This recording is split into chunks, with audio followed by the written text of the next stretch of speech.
இன்றைய வேத வசனம் யாக்கோப்பு 3:18. நீதியாகிய கனியானது சமாதானத்தை நடப்பிக்கிறவர்களாலே சமாதானத்திலே விதைக்கப்படுகிறது. என் அன்பான சகோதர சகோதரிகளே, ஆண்டவருடைய வார்த்தை இன்று எங்களிடம் கடந்து வருகிறது.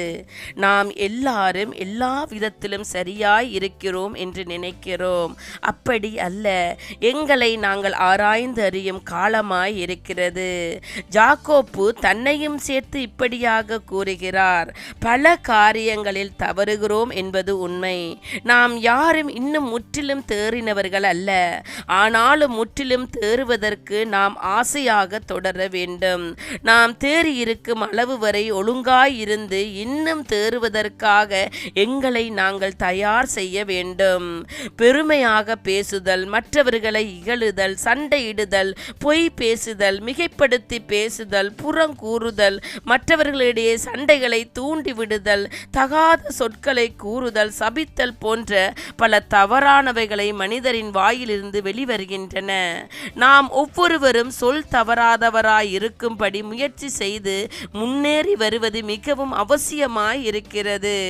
ஏனெனில் தேவன் அதையே எங்களிடம் விரும்புகிறார்.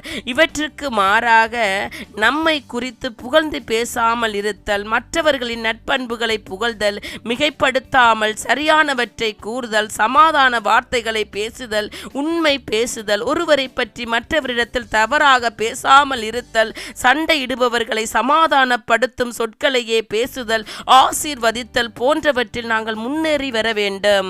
இப்படியாக நாங்கள் வாழுவதை தேவன் விரும்புகிறார்.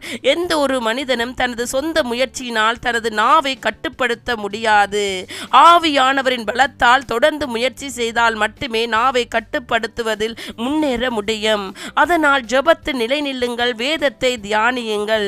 தேவனை துதிக்கும் நாம் யாரையும் சபிக்காமல் இருக்க வேண்டும். எங்களின் வாய்களினால் ஆசீர்வாதமான வார்த்தைகளை மாத்திரம் பேசுகிறவர்களாக நாங்கள் வாழ வேண்டும். எந்த மனிதனுக்கும் உலகத்தில் ஞானம் சிறிதளவேனும் உண்டு. கர்த்தருடைய பிள்ளைகளுக்கு பரத்திலிருந்து வரும் ஞானம் அருளப்படுகிறது. இவற்றில் இதை நாம் பயன்படுத்துகிறோம் என்பதை முக்கியம் நாங்கள் கவனிக்க வேண்டும். தேவனிடத்தில் இருந்து நாங்கள் ஞானத்தை பெற்றவர்களாக இருப்போமானால் எந்த ஒரு காரியத்திலும் நன்கு சிந்தித்து ஜெபத்துடன் ஆவியானவரின் உதவியுடன் பரத்திலிருந்து வருகிற ஞானத்தை பயன்படுத்தியும் செயலாற்றுவோமாக.